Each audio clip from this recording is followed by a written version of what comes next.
Like many of us growing up in India, engineering wasn't his dream. It was his safe choice. Joshua became an engineer not by passion, but because that's what his parents wanted. My parents told me to do mechanical engineering, and I said like, okay. I didn't have any like ambitions like, okay, I need to become an engineer kind of things. But wait, that's not where the story ends.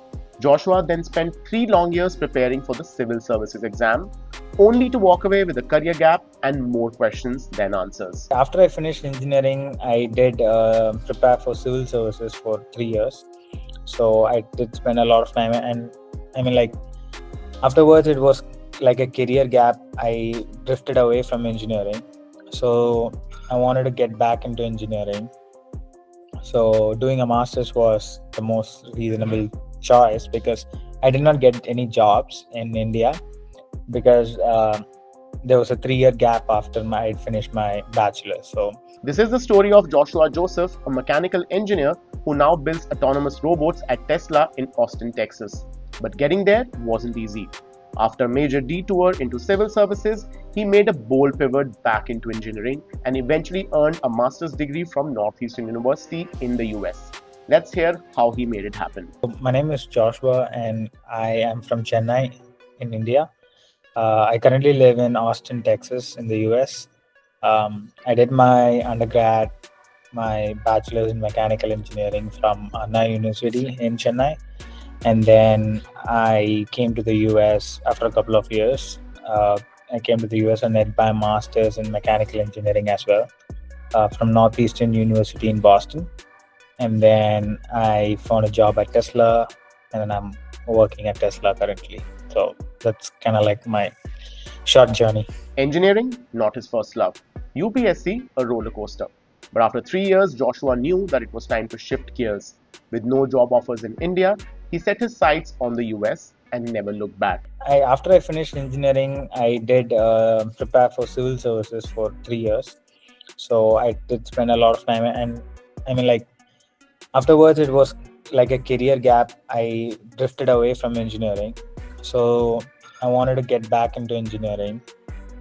So doing a master's was the most reasonable choice because I did not get any jobs in India because there was a 3-year gap after I finished my bachelor. So I thought, okay, the only way to get and settle in life is to do a master's, and that's why I decided to do a master's just to get back into engineering.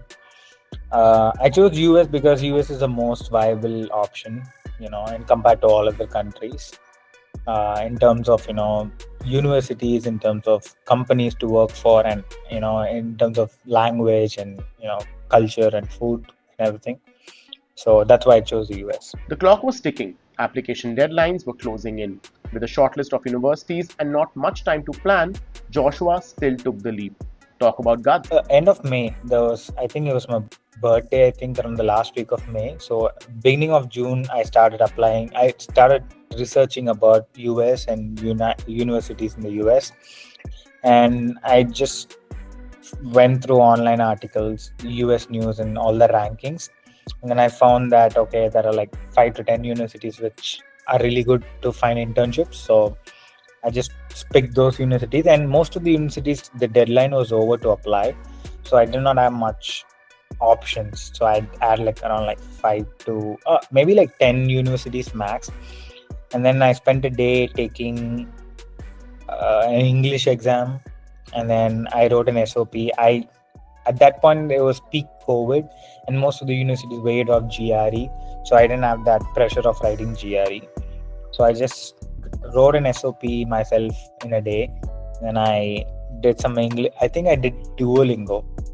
I did it online. It was very easy, and I got some very high mark, I think. And then I just applied to all the universities which are open for mechanical engineering. There was only a very limited number of universities, like around 10. When I did research, I really wanted to go to some very nice, famous university, but I know it was too delayed and I didn't have that option. From political theory to thermodynamics, yep, the transition was real. Getting back into engineering mode after UPSC wasn't easy, but Joshua kept grinding. It was very tough. It was very it was very unexpected. I did not expect to go back to engineering or to go to a new country and study engineering again. So it was all new. All I knew was political science and economics and history. But I went back to studying thermodynamics and fluid mechanics, which is just tough. But like you learn and you grasp and stuff. But it was a very tough transition, to go back to engineering after like 3 years, and then also in a new country, in a new place, all alone. And also I need to get a job as soon as possible and all those stuff. But just when he thought the hard part was over, enter the internship hunt.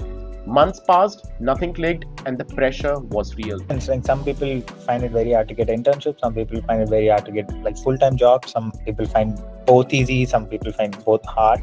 For me, it was too long for me to get an internship.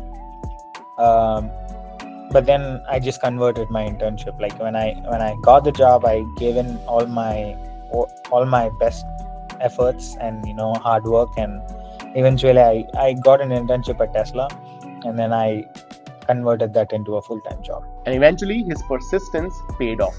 Joshua shares where he finally found his internship and the platforms that helped him get there. I predominantly use LinkedIn. That's my go-to social network, and I do a lot of stuff on LinkedIn as well. So LinkedIn was my first tool. Also, I applied in the company's website. I had a list of companies I wanted to work for, so I applied on the company's website. And my university had its own career portal, so I used to apply in that career portal as well. But I think other than that, I did not use any other stuff. LinkedIn is more than enough. I mean, at least in the US, it's very useful. And he also dropped some seriously useful advice for anyone planning to study abroad or struggling in the job market right now. The resume formatting was very useful. I mean, I did follow MIT's resume format, which is very I think it's the most standardized one in the US, and all companies and recruiters actually want to see an MIT format. So I did a lot of revisions to my resume again and again and again. Back then there was no ChatGPT, so it was you had to put some effort to do that. But resume made a huge difference. And then I did a lot of networking on LinkedIn. I used to reach out to many recruiters. I used to connect with them. I used to do cold emails and cold messages. Most of them do not reply, but that's okay. I mean, all we need is one job, so I don't need all the 1,000 recruiters I text to reply.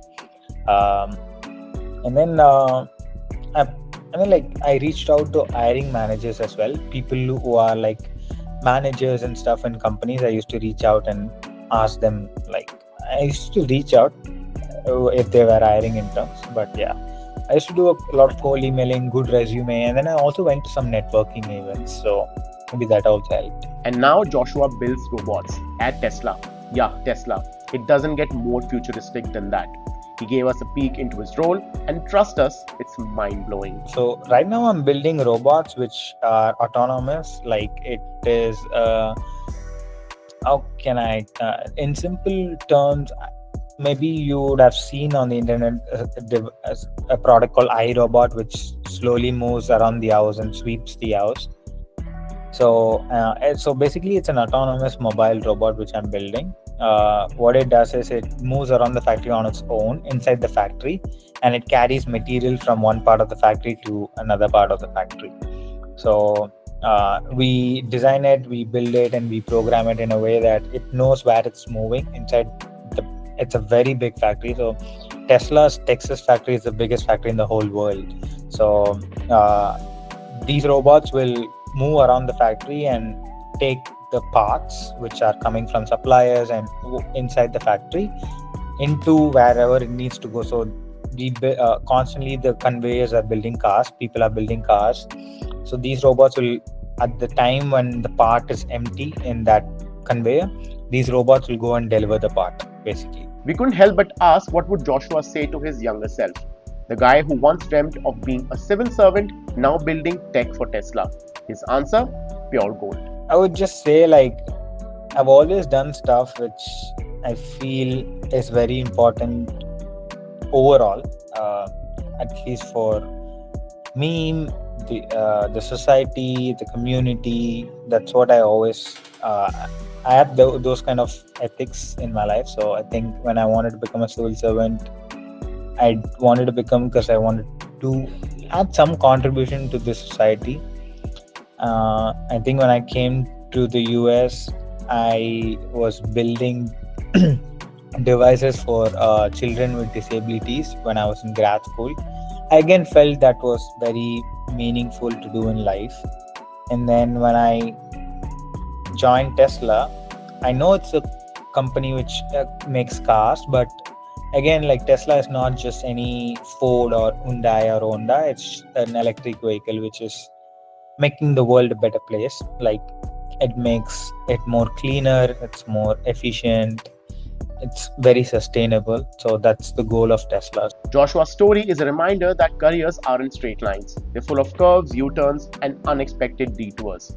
From UPSC dreams to Tesla machines, he reinvented himself one decision at a time. So if you're stuck, lost, or just figuring things out, remember the road may be messy, but it still leads somewhere incredible.